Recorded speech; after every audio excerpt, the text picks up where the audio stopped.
Welcome to the New World Order Showcase Podcast. Your host, Jill Hart, the Coach's Alchemist. Couldn't be more excited to have you join us today.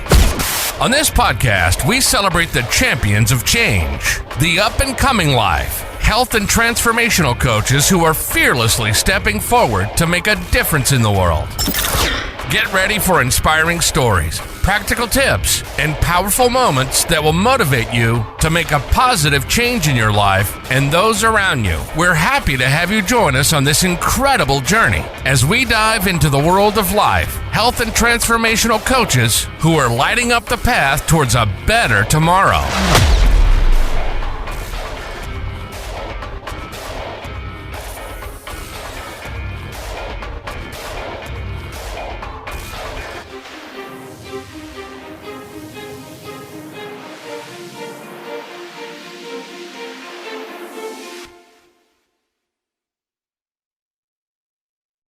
Hi, and welcome to the New World Order Showcase Podcast. I'm your host, Jill Hart. I'm joined today by Trish Gent. Trish is an integrative life coach who helps those living in stress and anxiety stop rushing through life. With over 2 decades of experience as a registered nurse, she masterfully blends evidence-based science with powerful spiritual practices to create a holistic approach that harmonizes the body and mind. Trish's proven methodology empowers her clients to reclaim their confidence, trust their instincts, and take charge of their lives with crystal clear direction. She's also the host of, she's a co-host of the Wellness Empowerment Project podcast. 2 nurses exploring the art and science of holistic modalities. Welcome to the show, Trish. Well, thanks so much, Jill. It's so nice to be here today. So tell us about how you got out of nursing and into holistic approaches to helping people. Yeah. Obviously there's a thread, right? They're both a thread of service and trying to promote health and well-being in others. So we obviously have that thread there. Just like I think a lot of us holistic practitioners, we've come to being from our own personal journey and our own personal story.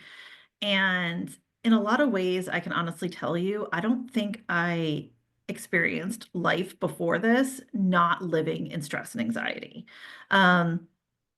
Even when I was younger, I just remember reading through books, and I'm a Virgo.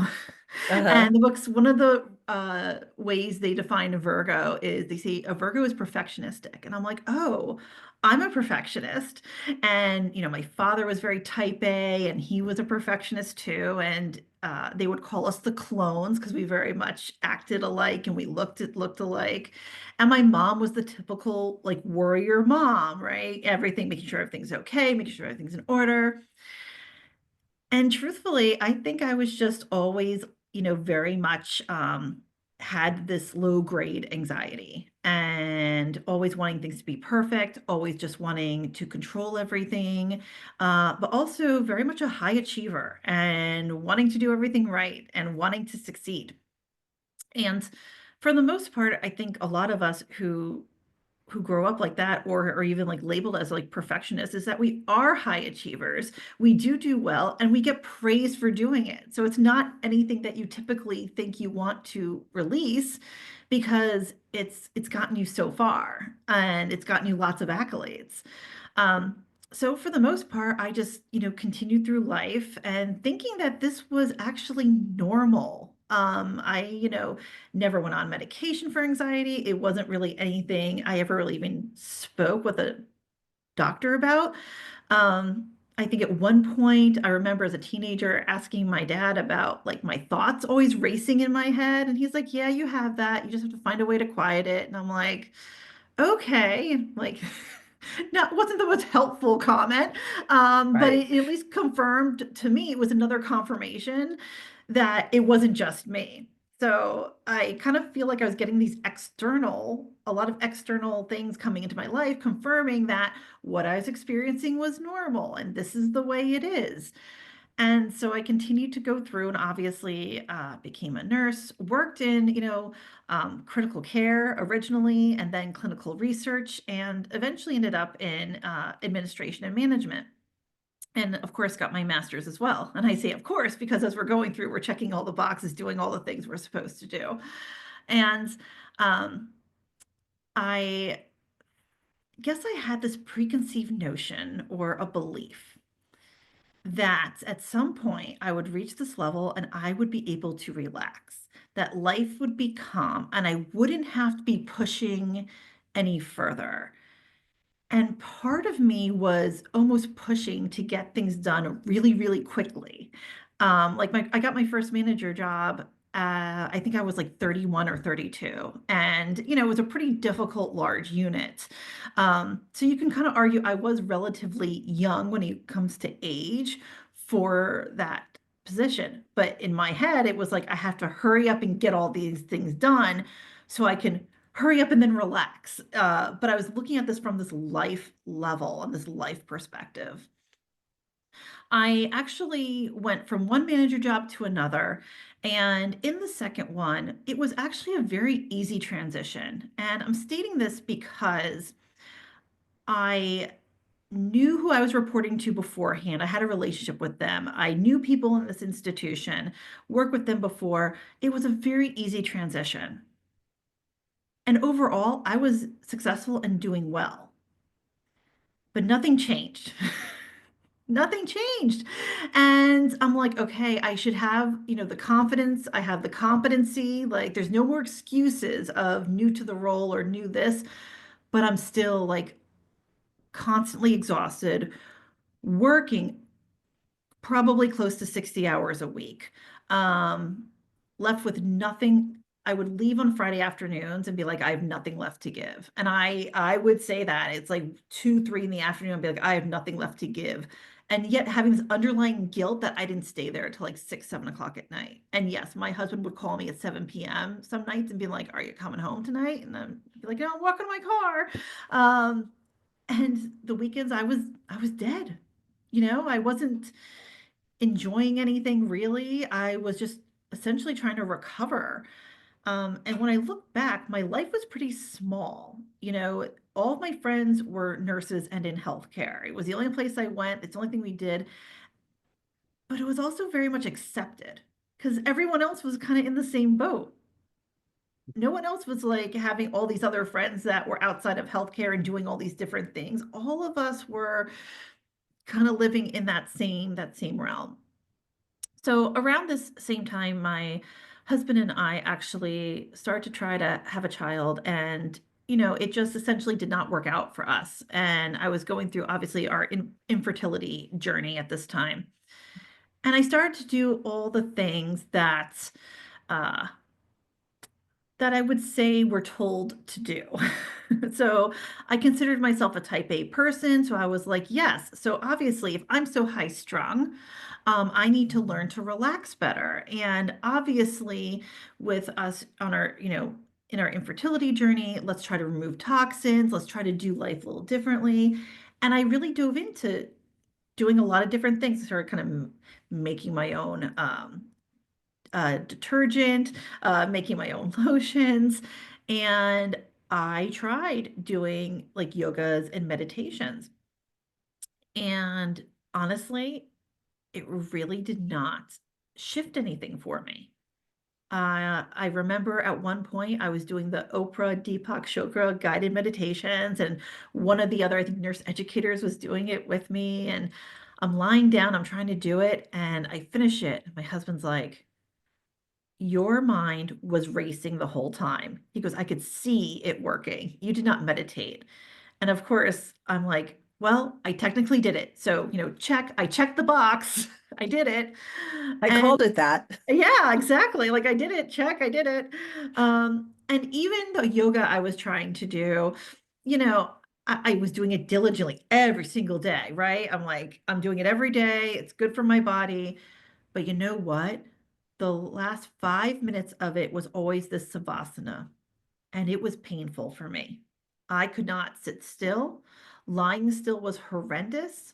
I would keep checking my phone to be like, how much longer? That's how I know. They would do a little yoga nidra for a minute and a half because the next 3.5 minutes was this unbearable silence. And I would start thinking like, oh my God, I'm wasting time. I'm wasting, I could be doing so many more things right now. And so it wasn't just like physically painful for me to lie still. It was mentally very difficult to even lie still. So eventually, one day I was going through Mind Body Green and I saw one of their uh, little sections said about increasing your frequency. And I'm like, oh, well, that's interesting. I've done all these things trying to like relax myself and calm myself. And, maybe what I actually need to do is increase my frequency so I can keep up with everything. So I go on it and I click a link, and it was Guru Jaquette talking about Kundalini Yoga and meditation. And she starts and she's talking about how it affects the nervous system and the glandular system. And when I hear her say this and her talking, I guess because I was a nurse, it just really clicked to me. I'm like, I've never heard somebody ever talk about yoga before. I mean, granted, I didn't even know there were different types of yoga at the time, but I never heard someone talk about it as some sort of, I mean, now it's a healing modality, but at the time, something that actually was affecting your nervous and glandular system on a whole different level. So I was absolutely fascinated by it. So I'm sitting on my bed and she's like, we're going to go into a practice now. And I just felt this need to keep going. I didn't want to change the space I was in and actually go to my yoga mat. I was like, I'm going to stay, I'm going to do this on my bed. And I did the practice. And after it finished, I honestly just felt different. Now looking back, what I felt was a relief for a moment. But at the time, I just felt different and I couldn't describe it because it was something that I never really felt before. But I knew that this is how I wanted to feel more. And pretty much after that, 3 months later, of me dabbling around by myself on the internet, I decided to sign up for teacher training. Never doing an in-person class, even judging myself as I'm signing up, like, you're not a yoga teacher, you don't have a yoga body. What are you going to do with this? And I'm like, you know what? I just need to know more. And we can So pause glad there that for a you were moment. like, you were so brave to just look at it and say, hey, I'm going for it. And just because you don't fit in the stereotypical mold doesn't mean that you can't do something, and doesn't mean that it's not going to be really powerful for you.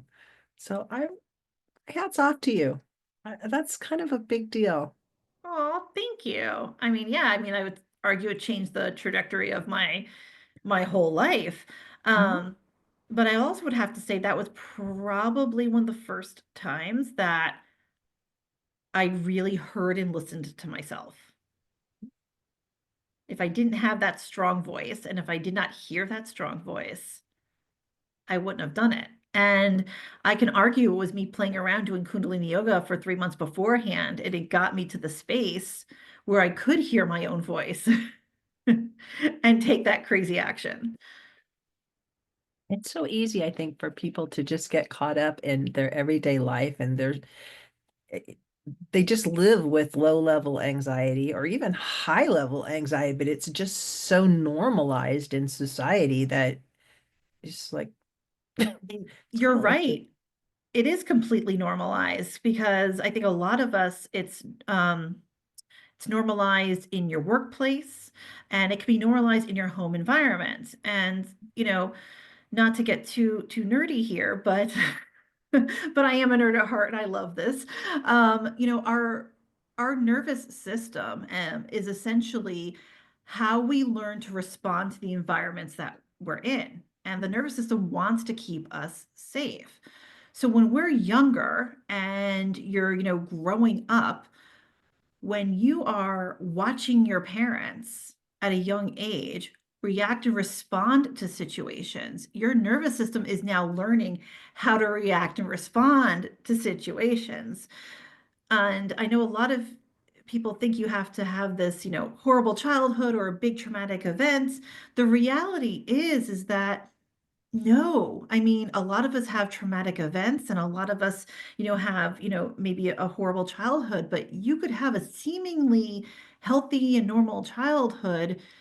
But if you grew up with parents who were dysregulated in one way or another, and they possibly got that from their parents or possibly got that from the environments they were living in, or let's be real, never really taught on how to deal with and process, stress and anxiety and what that looks like, you've learned to respond that way. And I know for me, I think that's what happened is that, this is what my nervous system saw.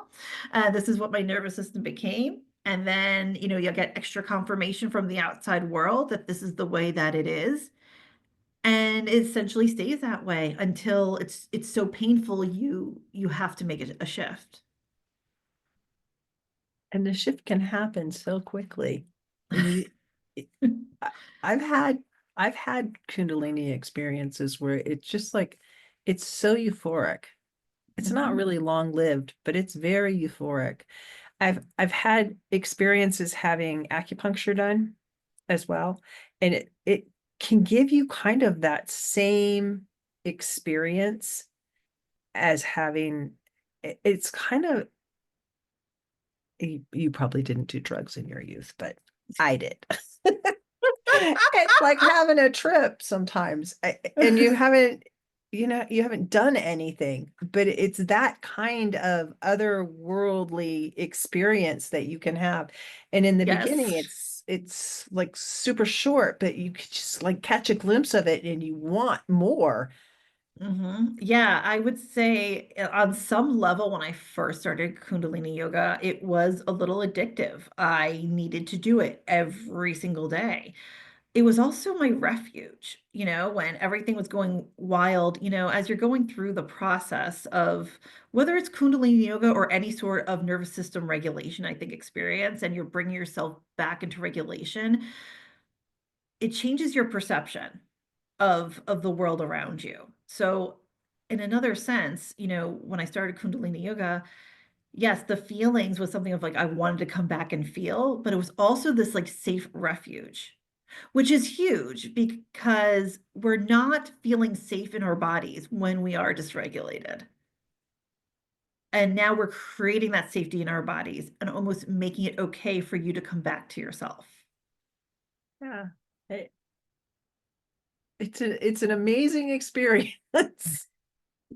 And so you coach people on how to have this experience too? I coach people and help them shift out of living from stress and anxiety. You don't necessarily have to just be doing tons of Kundalini yoga or tons of, take tons of classes. That's how I did it. But I essentially feel like I went through that so other people don't have to. Um, it's really also about coaching you through learning what nervous system state you are in and identifying what practices work for you and your body. So I like to give this great example of one of the clients that I've been working with is a breathwork practitioner.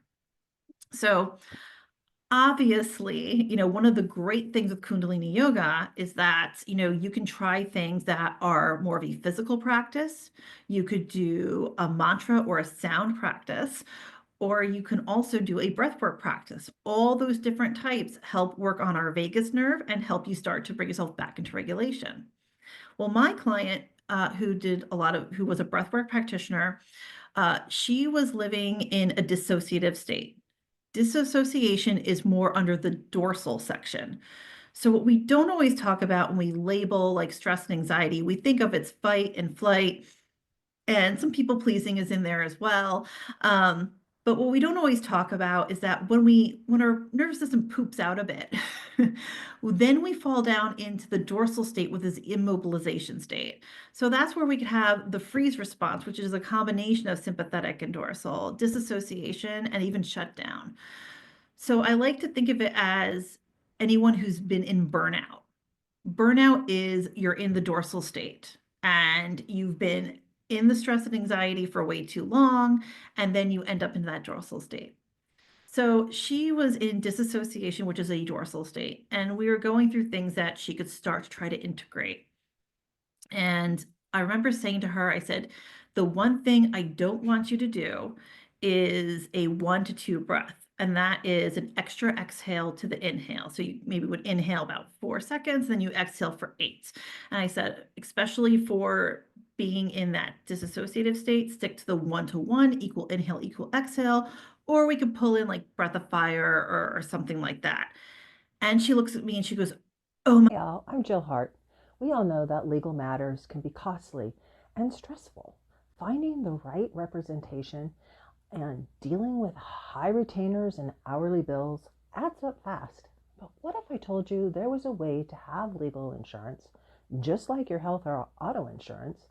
Well, Legal Shield has leveled that playing field. From just $29.95 a month, you get access to lawyers for personal legal matters, from traffic tickets to real estate issues or even trust matters. Help is just a tap away on your phone. Call or text 435-764-0875 and use the code JILLLEGAL or start your journey to legal protection today. My God. And she was like, I said, what? She was like, say that one more time. And I said, well, I was like, I told her not to do it. And I said, the reason why is that when you're in that dorsal state, your blood pressure, your heart rate is already low. And what we're trying to do in the dorsal state is actually bring energy back into the body. And that 1 to 2 breath is great when you're in that sympathetic state, because in that state, you're trying to release more energy from the body. I said, so you may want to use that breath, but not till we get you at least into sympathetic.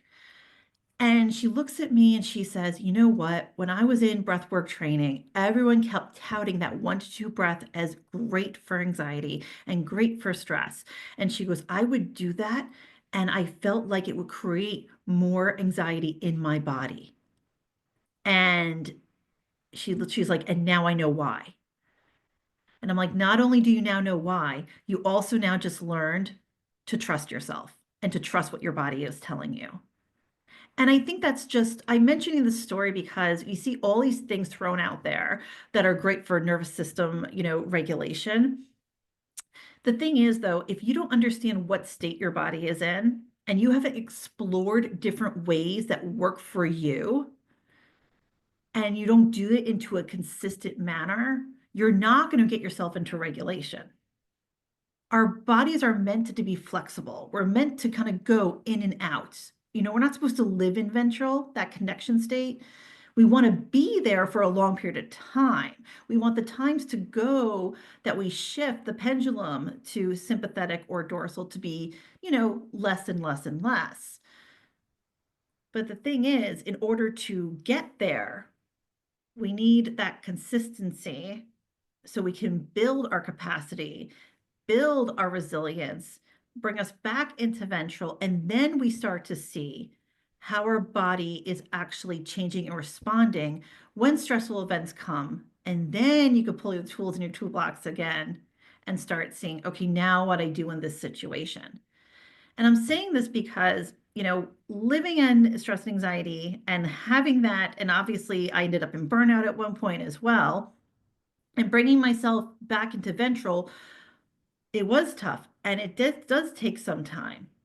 But then you have this secondary experience, which is now you are viewing and living your life through a whole nother lens.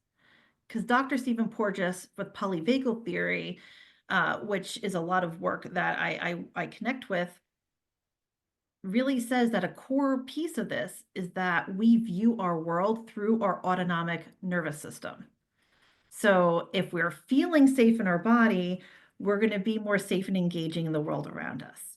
If we feel like we're in fight or flight mode and that we need to have our defenses up, we aren't going to feel safe enough, and we're going to try to control that world around us.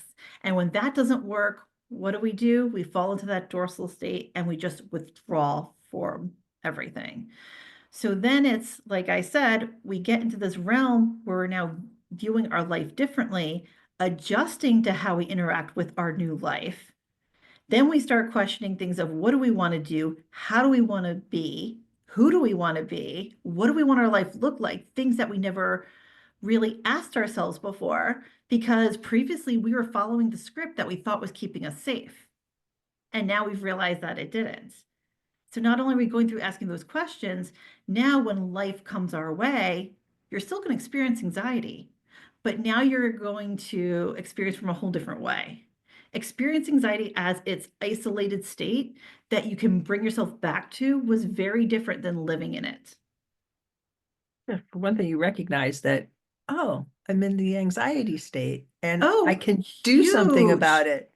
I can even distinctly remember the one, there's like, I would say 2 times I distinctly remember my body going into anxiety. And it was just a whole different process. I mean, I had a process that I went through with myself that, of course, before when something happened, I was dependent on what the outcome was. And it wasn't until that external outcome would be resolved that I was going to be able to go into safety again. And this time it was different. I saw the external thing. I noted that I was in anxiety, huge. Like you said, that was the first piece.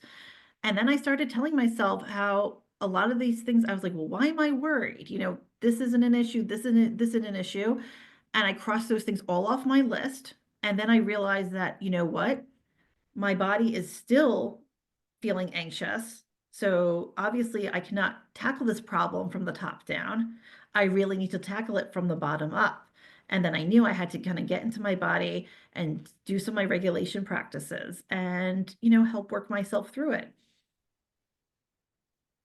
Just knowing that you can and recognizing that the states that you're in is so huge. A lot of times people live in anxiety, so they don't recognize there's just a level of anxiety that's everyday life is so high that when like a little bit more happens, it's like, well, the difference is just not that dramatic. And so they don't recognize that there's something wrong.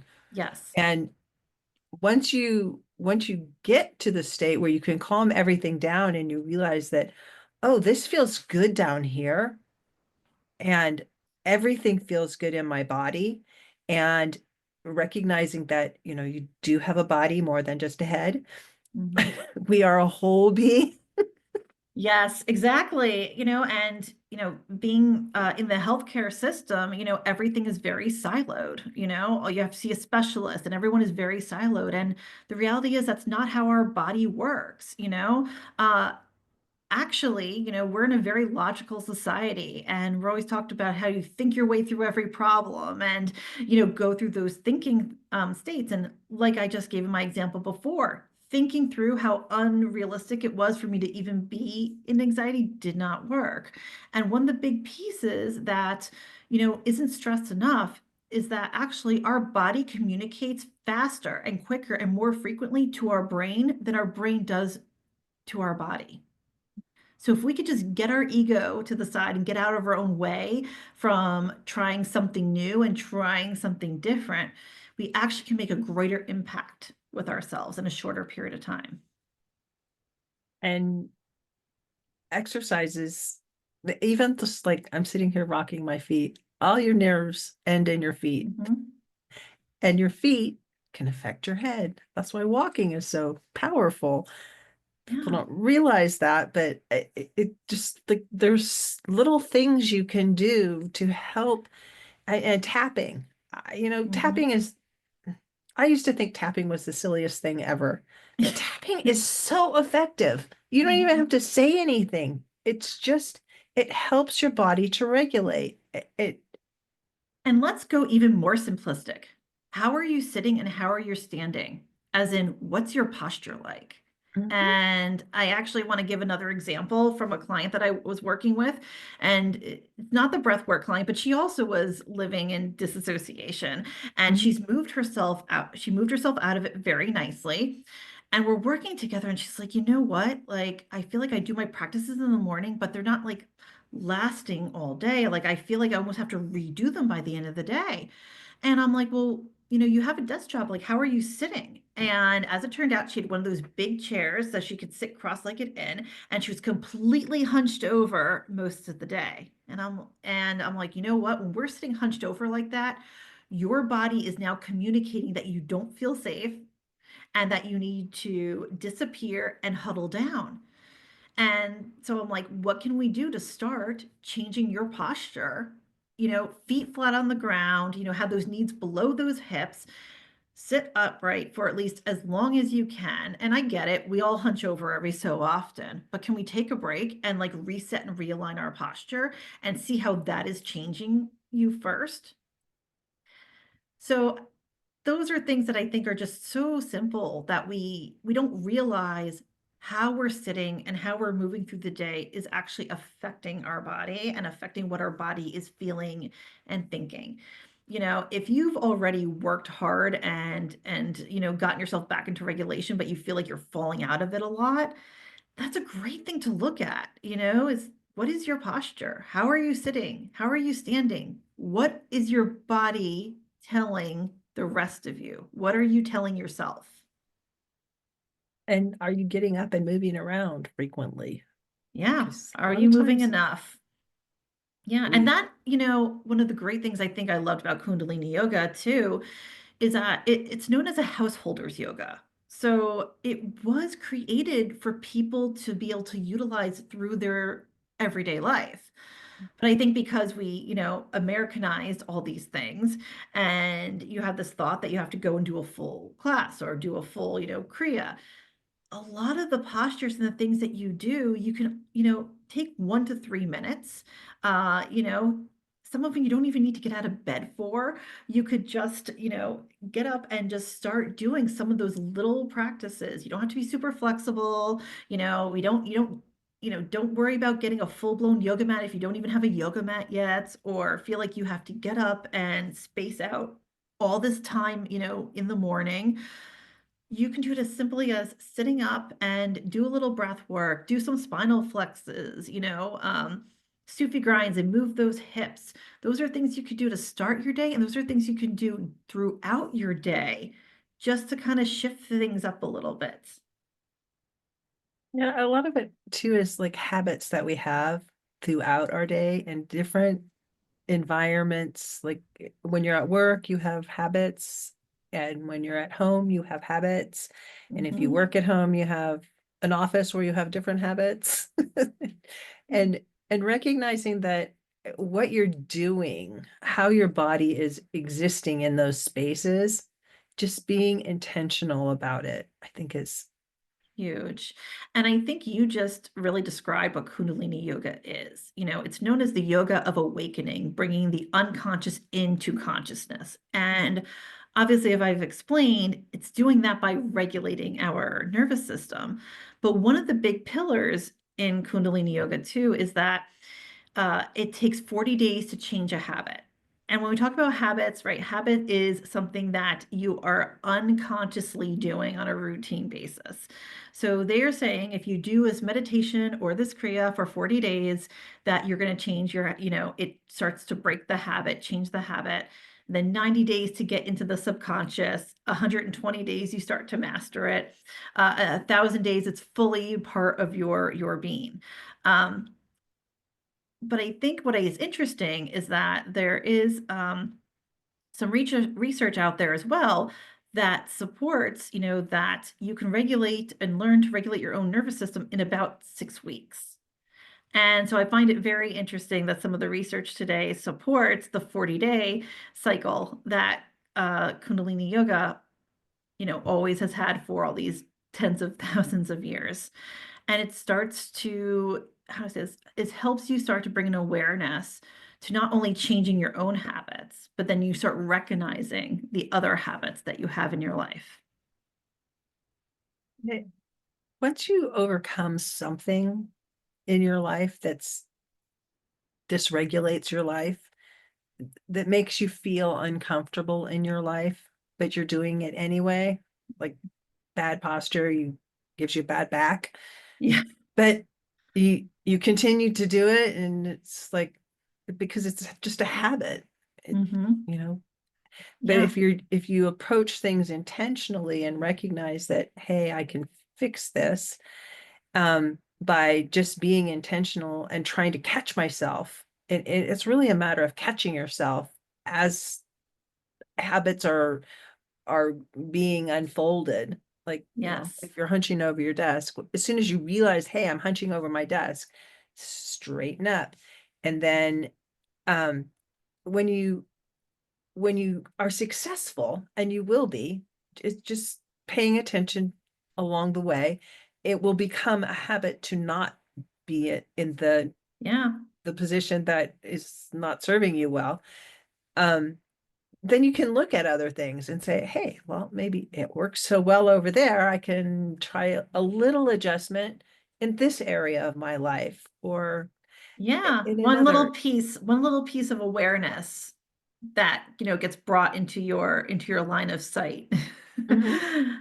can really start to really take form and shift a big portion of your life.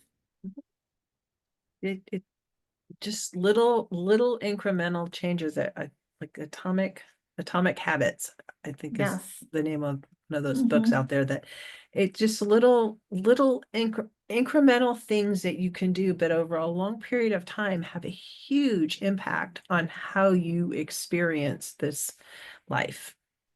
Agreed.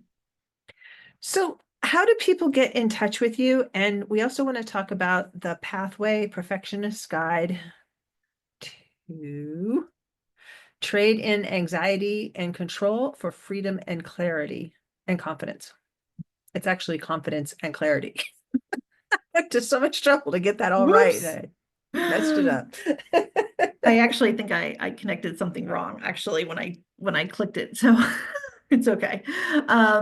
Yeah, so a great way to contact me is that I'm on Instagram. You can find me. I'm at Coach COACH underscore Trish Gent TRISHGENT. I am also providing a free gift to your listeners called Kundalini to Calm Anxiety. It is literally some of the very basic Kundalini practices that I did when I first started integrating this in my life. I coach you through the first 5 days through your inbox, and trust me, this is something that will take you basically about 11 minutes a day if you choose to engage in it, and you can do it from your bed. And it's a great way to kind of start shifting your body first thing in the morning. But yes, I also have coming up, it's a pocket product called The Pathway, Perfectionist Guide to Trading Anxiety and Control for Freedom and Creativity. And in this pocket product, it's a full-blown digital download. So, as soon as you purchase it, it is all in your hands, which is absolutely wonderful. But I am kind of guiding the perfectionist through the pathway to start, releasing their anxiety so we can actually create this freedom in their life.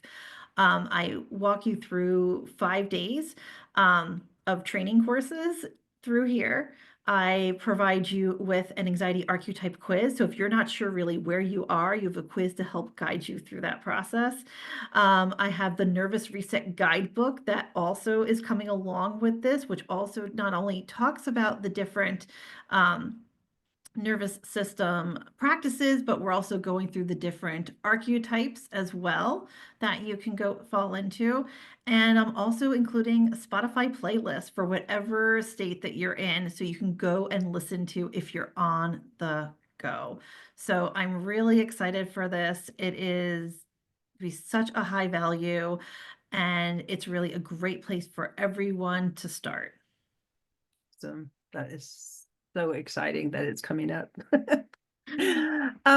I also wanted to talk a little bit about your podcast. So how can people find that? Oh, yeah. So the Wellness Empowerment Project. So we are on Spotify and Apple, and we are making our way to get on some bigger platforms. This is me and my co-host Julie, and we actually were managers together. So it is two nurses talking about the art and science of holistic modalities to help empower you to be the leader in your health and wellness journey. So yeah, there's a lot of us with our own conversations, but we interview lots of guests who do lots of different modalities out there. When we started our podcast, we said we're basically, talking about all the weird shit. I love it. Thank you. So this has been a great conversation, Trish. What's the one thing you hope the audience takes away from our conversation? Oh, thank you so much, Jill. This has been so fun talking with you. The one thing I hope that your audience takes from this conversation is to truly, you have more power than you think. You have more power than you think. And if you learn how to engage with your body, you will be able to reframe how you engage in your whole entire life.